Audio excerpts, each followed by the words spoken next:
Hello again. This is chapter 16. This is the chapter where America stops being a farm with a country attached to it and starts being a machine. We're talking about the Second Industrial Revolution, the stretch where the United States goes from agrarian republic to the world's leading industrial economy in about a generation. Not centuries, a generation.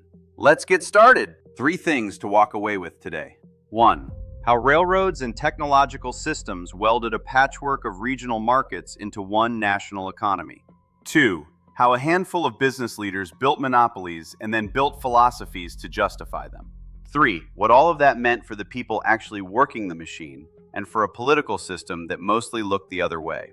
Before the Civil War, markets were regional. You could grow wheat in Ohio and have no real way to sell it in New York on a predictable schedule. Isolated islands, loosely connected by mud roads and hope. Between 1877 and 1900, that changes completely. The transcontinental railroad network expands, and here's the detail people skip past. Railroads didn't just move freight, they standardized reality. Standardized track gauge, so a train built in Pennsylvania could run in Nevada without a hitch. And in 1883, railroads got so precise, so fast, that the country's patchwork of local sun time schedules literally could not keep up.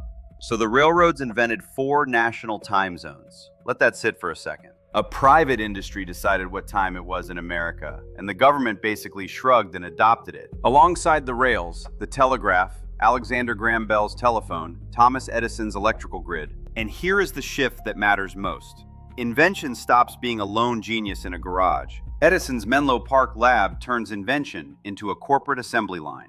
Innovation, now with a payroll. With a national market wired together, business titans didn't just compete in it, they tried to own it end to end. Andrew Carnegie plays vertical integration in steel. He doesn't just own the steel mill, he owns the iron mines, the ships, every link. Nobody can squeeze him because he owns all facets of production. John D. Rockefeller plays it the other way. Horizontal integration. Standard Oil buys or crushes every competing refinery until he controls 90% of the oil. Same goal, different method. Total control. Now, how do you defend that much power without sounding like a villain? 2 scripts. William Graham Sumner offers social Darwinism. Wealth is proof of fitness, poverty is proof of the opposite. Convenient if you happen to be wealthy. Carnegie offers something gentler. The gospel of wealth. The idea that rich men have a moral duty to give it back during their lifetime. Hence libraries, hence universities. Same conclusion. Don't break up the monopoly. Just let the monopolist decide what's fair. For the people actually inside the machine, this looked a lot less inspiring. Long hours, dangerous conditions, wages that didn't move much no matter how much the company's profits did. Skilled craftsmen watched their trade get broken into repeatable mechanized steps. You don't need a master anymore. You need someone who can pull a lever. Women and children pour into sweatshops and mines because a factory doesn't especially care who is cheapest, only that they are cheap. Meanwhile, in Washington, gridlock, dressed up as politics. The spoils system runs the government. You get a federal job not because you're qualified, but because you supported the right party. It takes until 1883, the Pendleton Civil Service Reform Act, before the country requires something as basic as an exam to get a government job.